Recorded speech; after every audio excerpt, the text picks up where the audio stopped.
नमस्कार जैन दोस्तों, स्वागत है आप सभी का आपके अपने YouTube चैनल अभय स्टॉक पर। मैं हूं आप सभी के साथ अभय यादव। साथियों, राजस्थान के रेत में छिपा जो खजाना है वो यानी कि रेयर अर्थ एलिमेंट, इसकी खोज राजस्थान के इस रेत में हुआ है। साथियों, ये बहुत ही इंपॉर्टेंट है भारत के लिए, दुनिया के लिए, क्योंकि भारत इतना इंपोर्ट करता है, उसमें से भारत 60% वो चाइना से मंगाता है और पूरी दुनिया में जो है वो इन रेयर अर्थ एलिमेंट्स का जो यूज होता है वो सबसे अधिक होता है, क्योंकि ये एलिमेंट्स आपको ईवी हो गया, मोबाइल्स हो गया, जो माइक्रोचिप्स हो गई, मतलब किसी भी प्रकार का इलेक्ट्रॉनिक्स अगर उपकरण आपको बनाना है तो आपको इनका इस्तेमाल करना होगा और इन सभी पर दबदबा है चाइना का। तो आइए आज समझते हैं कि भारत के राजस्थान में जो ये रेत में विशाल भंडार मिला है इस रेयर अर्थ एलिमेंट्स का, वो क्या है और कहाँ मिला है, जिसकी अब नीलामी भी जो है कि बहुत ही जल्द शुरू होने वाली है। इसका भी अनाउंसमेंट जो है कि कर दिया गया है। साथियों, आप यहाँ पर देख सकते हैं कि India finds rare earth treasure trove in Rajasthan, auction soon for mining 70 critical minerals in Balotra. यानी कि बलोत्रा में 17 जो बहुत ही दुर्लभ प्रकार के एलिमेंट्स हैं उनकी माइनिंग के लिए अब जो नीलामी होने वाली है वो जल्दी स्टार्ट हो जाएगी। साथियों, मैं आपको समझाता हूं कि पहले ये जो रेयर अर्थ एलिमेंट है ये है क्या। जो ये रेयर अर्थ एलिमेंट है ये क्या चीज है, तो देखिए 17 रासायनिक रूप से समान धातुओं का एक समूह है जो आधुनिक प्रौद्योगिकी के लिए बहुत ही महत्वपूर्ण है। जिसमें जो अगर हल्के रेयर अर्थ एलिमेंट्स की बात करें तो जो लेथिनम है जिसको कि एल्ले बताया जाता है, वहीं दूसरा सीरियम, नियोडियम, उसके बाद जो एनडी और जिसके बाद प्रेजोडीमियम जिसको कि पीआर बोला जाता है, और फिर सेमेरियम जिसको कि एसएम कहा जाता है। वहीं जो भारी रेयर अर्थ एलिमेंट्स में आते हैं जिसको कि डिस्प्रेसियम बोला जाता है डीवाई, वहीं टेरिबियम टीबी और इट्रियम वाई, ये सब जो है कि बहुत ही महत्वपूर्ण यहाँ पर खनिज है इन आधुनिक प्रौद्योगिकी को बढ़ावा देने के लिए। साथियों, ये उच्च तकनीक विनिर्माण के लिए महत्वपूर्ण है, जिनमें से आपका इलेक्ट्रिक मोटर व्हीकल जिसको कि ईवी बोला जाता है वो शामिल है, जिसमें कि आपका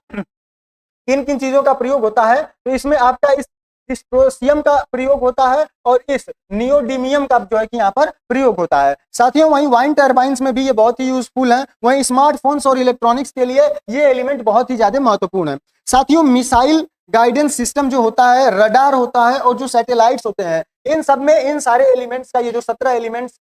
पाए गए हैं, खोजे गए हैं, ये बहुत ही महत्वपूर्ण होते हैं और इनका बहुत अहम योगदान होता है। साथियों, भारत में अपने रेयर अर्थ एलिमेंट्स की आवश्यकताओं में जो 100% जो आयात करता है भारत, उसका मुख्यतः 60% से जो अधिक का हिस्सा है वो कहां से मंगाता है, तो वो भारत चाइना से मंगाता है। इसलिए भारत पर एक ये जो है चाइना मनोवैज्ञानिक रूप से भी और इस तरीके से भी भारत पर यह दबाव बनाकर हमेशा रखा होता है। इसके वजह से भारत जो है कि कई जगह भारत को पीछे हटना पड़ता है और झुकना भी पड़ता है। साथियों, राजस्थान में जो खोज हुई है उसमें क्या मिला है, तो इसमें देखिए the geological survey of India जिसको कि जीएसआई कहते हैं, और जो the department of atomic energy है डीएई, इसने खोजा है मिनरल रिच ब्लॉक्स है जो कि बलोत्रा, जो कि बारमर डिस्ट्रिक्ट में, और जो कि जलोर डिस्ट्रिक्ट में पड़ता है वहां पर मिलता है। आप यहाँ पर देख सकते हैं कि ये बाड़मेर जिला है, ये हमारा राजस्थान है, जहाँ जोधपुर हो गया, ये पाली हो गया, ये राजस्थान का मैप है। और इसके साइड में आप यहाँ पर देख सकते हैं कि ये बाड़मेर है, बाड़मेर जिला है जहां पर ये बलोत्रा है, और उसके बाद ये जलोर खुद ही एक डिस्ट्रिक्ट है जहां पर ये जो एलिमेंट्स हैं वो पाए गए हैं। साथियों, इन क्षेत्रों में जो रेयर अर्थ एलिमेंट्स हैं उनके युक्त खनिजों के महत्वपूर्ण जो है कि यहाँ पर सांद्रता यानी कि बहुत अधिक मात्रा में ये पाए गए हैं, जिसमें कि बास्टनासाइट, बीथ्रोलाइट, जेनोटाइम, ये एलिमेंट्स पाए गए हैं। और इन खनिजों का पर मूल्यवान जो रेयर अर्थ एलिमेंट्स होते हैं जैसे कि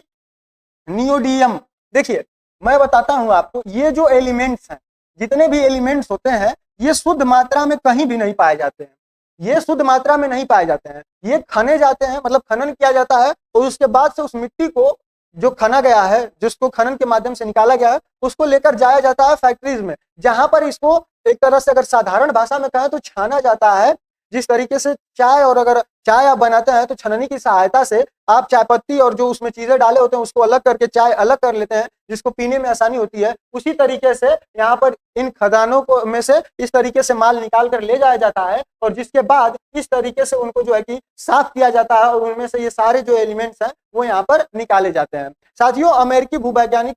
सर्वेक्षण जो कि यूएसजीएस है, इसके अनुमान के अनुसार भारत के पास विश्व का तीसरा जो है कि सबसे बड़ा भंडार है। रेयर अर्थ एलिमेंट्स का भारत के पास विश्व में तीसरा सबसे बड़ा भंडार है।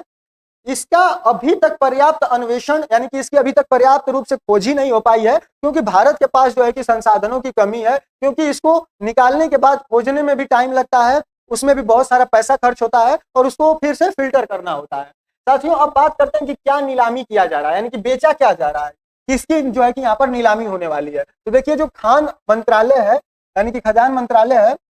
वो राष्ट्रीय खनिज अन्वेषण ट्रस्ट, जिसको कि NMET कहा जाता है, और जो राष्ट्रीय महत्वपूर्ण खनिज मिशन NCMM है, इसके तहत 17 खनिज ब्लॉकों की नीलामी के लिए तैयार कर रहा है, जिसमें रेयर अर्थ एलिमेंट्स हैं, वहीं पोटाश है, ग्रेफाइट है और वेनेडियम है। इन चीजों को जो है कि ये 17 प्रकार के जो ब्लॉक्स हैं, इनको इनमें जो ये शामिल है, इनको जो है कि बेचा जाएगा, इनकी खनन के लिए ये दिया जाएगा।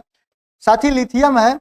और अगर इसके समय की बात करें तो इसके नीलामी का जो समय है वो 2025 के अंत तक इसको जो है कि खत्म करने की उम्मीद रखी जा रही है। अब साथियों, ये नीलामी होती कैसे है, तो देखिए, इसमें ये नहीं है कि कोई खोजा कोई और, उसके लिए लाइसेंस किसी और को मिलेगा, खनने के लिए लाइसेंस किसी और को, और उसको फिल्टर करने के लिए लाइसेंस किसी और को लेना होगा। इस तरीके से नहीं है। ये जो परमिट मिलता है वो परमिट मिलता है कि खोजिए आप ही, खनन भी आप ही करिए, एक ही कंपनी, और उसका उत्पादन भी वही जो है कि वही कंपनी जो खोज रही है, जो खन रही है, वही जो है कि इसका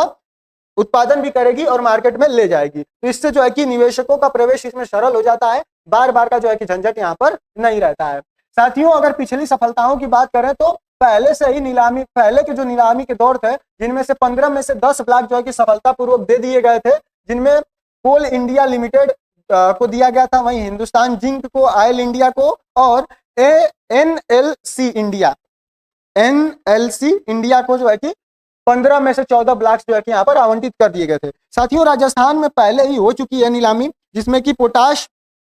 हाईलाइट ब्लॉक जो कि हनुमानगढ़ में है, जिसको कि अवार्डेड ये किसको दिया गया है, तो ऑयल इंडिया को ये दिया गया है। उसी तरह से एक और पोटेशियम ब्लॉक हिंदुस्तान जिंक को भी यहाँ पर दे दिया गया है। साथियों, यह रणनीतिक रूप से भी महत्वपूर्ण है, बहुत ही ज्यादा, क्योंकि चीन को यह अलग करता है, क्योंकि चीन वैश्विक रेयर अर्थ एलिमेंट्स की आपूर्ति की श्रृंखला में एकाधिकार रखता है, सबसे अधिक यही जो है कि इसको सप्लाई करता है। साथियों, भारत, अमेरिका, यूरोपीय संघ रणनीतिक निर्भरता से बचने के लिए सोर्सिंग में विविधता लाने की कोशिश जो है कि कर रहे हैं। ये जो देश है, जो भारत, जैसे भारत हो गया, अमेरिका, यूरोपीय संघ हो गया, ये सब सोच रहे हैं कि किसी भी प्रकार से इस रेयर अर्थ एलिमेंट्स को जो है कि और भी इसका विकल्प निकाला जाए, चाइना को छोड़कर। साथियों, आत्मनिर्भरता को भी ये भारत का जो आत्मनिर्भर मिशन है उसको भी ये बढ़ावा देता है। घरेलू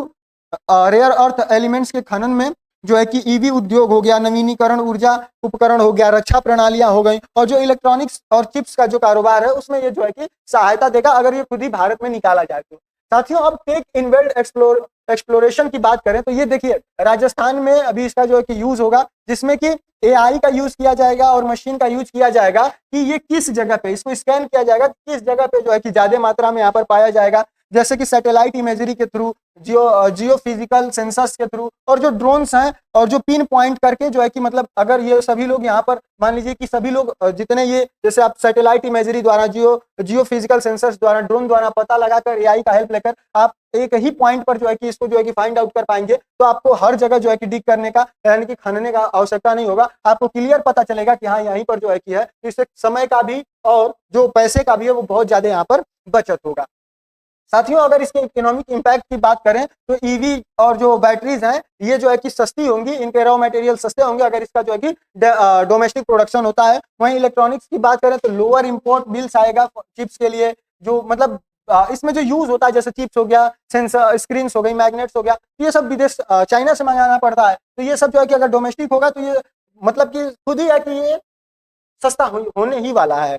वहीं एक्सपोर्ट में भी जो है कि अगर ये अधिक मात्रा में निकलता है तो हम चाइना के बाद हम भी एक ऑप्शन बन सकते हैं, भारत भी एक ऑप्शन बन सकता है इसको दुनिया को देने के लिए, जिससे कि यहाँ पर रोजगार भी बढ़ेगा और जो रीजनल ग्रोथ है वो भी यहाँ पर अच्छे तरीके से होगी। साथियों, अगर चुनौतियों की बात करें तो इतने बड़े अवसर के बावजूद भी जो प्रसंस्करण प्रौद्योगिकी अंतर है उसमें दुर्बल यानी कि रेयर अर्थ मेटल के निष्करण और पृथक्करण जटिल और प्रदूषणकारी है। ये मतलब इसको उसमें से छानना बहुत ही जटिल है और इसमें बहुत ज्यादा इन्वेस्टमेंट की भी जरूरत पड़ेगी, और यह प्रदूषण का भी कारण बनेगा कि जब आप इसको अलग करेंगे तो ये प्रदूषण भी करेगा थोड़ा बहुत। साथियों, थोड़ा बहुत क्या, अच्छा खासा जो है कि ये अगर आपका मैनेजमेंट सही नहीं है जो वहां पर चीजें हो रही हैं उसको मैनेज आप अच्छे तरीके से वेस्ट को नहीं कर रहे हैं, तो प्रदूषण का एक बहुत बड़ा जो है कि कारण बन के निकल आएगा। साथियों, खनन और